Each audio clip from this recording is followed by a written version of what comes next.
Peace, Prince Ash here. Back with another vlog I've been pondering this evening. As you do, as I do. Often I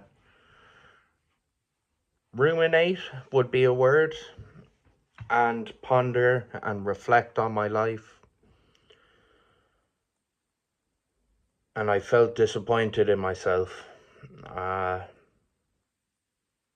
that I never finished school. And I just realized I can't really get that back. I can't go back.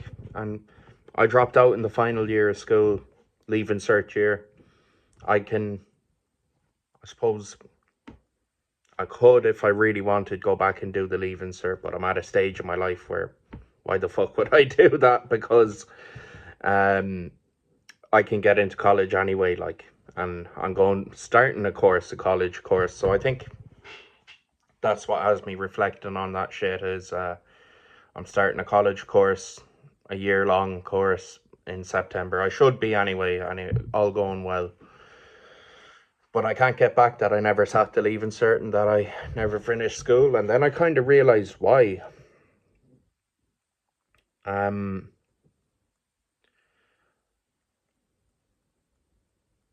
My first week of secondary school, my dad was dying of cancer.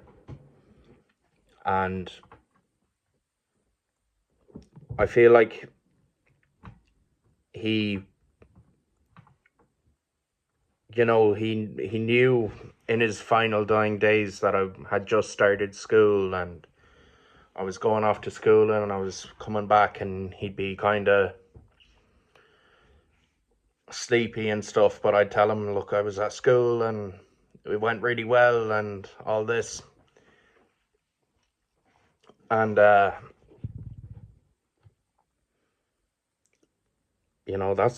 was the end of his life, and he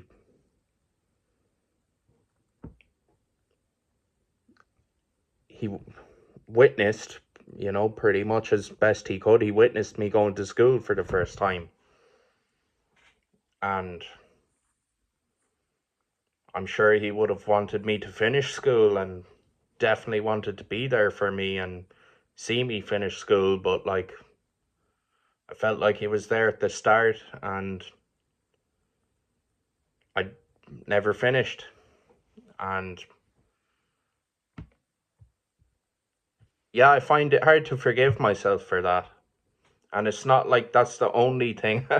I've so many things that I find it really hard to forgive myself for, to be honest.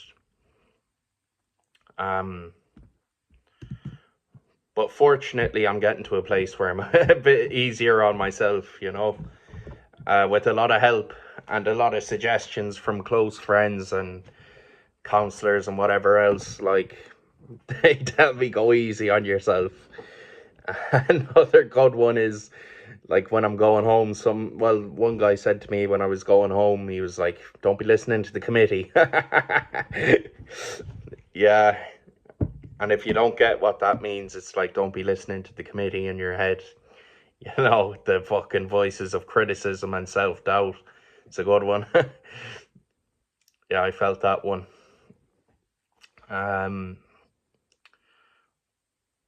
But yeah, so it's and this was something I internalized for a long time, is we'll say when I did drop out of school at 18, it's something I would have never spoken about, and internalized. My dad's disappointed in me. My dad would have been disappointed in me. My dad would have been ashamed.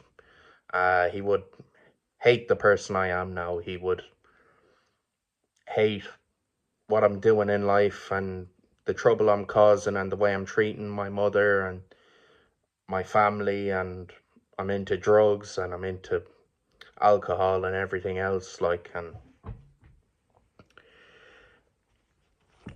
yeah, the first step in kind of getting past those thoughts and feelings, because it all reflects on me, on how I feel about myself, what I think of myself.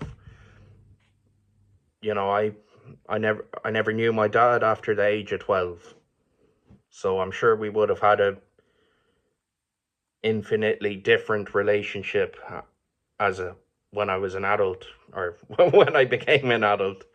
Uh, anyway, the first step in dealing with internalizing all these things was actually talking about it. That was the first step in fucking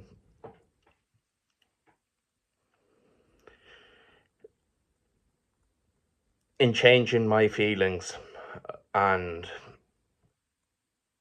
maybe, yeah, feeling a bit better and realizing it's a bit silly of me to fucking think that way. And as I said, it reflects on me because that's the way I look at myself, and it's a struggle and it can be tiresome when that happens. Like, and as I said, I was feeling it this evening. Like, I was just, yeah, thinking, and Jesus, I was listening to the song Mad World by whoever the fuck whoever wrote it. Yeah, I was listening to Mad World. I know my dad liked that song. And yeah, it just made me think of the way he must have suffered in terms of how lonely it must have been to know you're dying of cancer and you're leaving your family and your children behind. Like, I can only imagine. I mean, I suffered in my own way, yeah, but to empathize with my dad, like,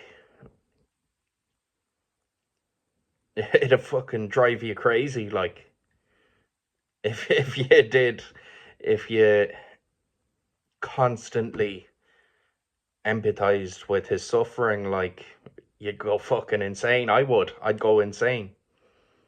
And I know I did at times. Um, but uh, yeah, I felt my initial thought, like, I started listening to that song and I started really thinking about him, and I was like, you know what, I have to numb myself to these feelings and these thoughts. I'm not going to go there with myself. I didn't let myself really fully connect with his suffering, like, uh and I suppose that's been my way of dealing with a lot of things as well, is trying to numb myself. And uh addiction, I was numbing myself, but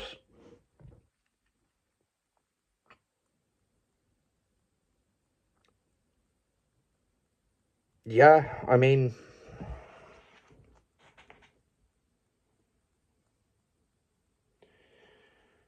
I suppose it's just given me a new awareness on my thought processes and my feelings and the way I deal with things. And yeah, it was something that popped up. Yeah, I don't know where I'm going with this anymore, to be honest. If you've watched this far, big up. 400 sub special to come. Soon to be 500. Yeah, things are going good. Um, it's a mad world. It's a mad life. The reason I started listening to that is just because I thought, fucking hell, it's a mad world. I was like, yeah, that's a fucking song. I better listen to that. Then I realized my dad listened to it a lot when he got sick. And, you know, uh, yeah, he must have went through a absolute hell of a time, and he's at peace now, which is which is great. Like, it's not great, but it's helpful to know that he's not suffering anymore. He's not suffering in this world anymore, and he's elsewhere now. And I'll probably find out. I mean, when I die, I'll find out what the next plane of existence is, or I'll get some of the answers, I hope. But yeah, for sure, he's not suffering anymore. Peace.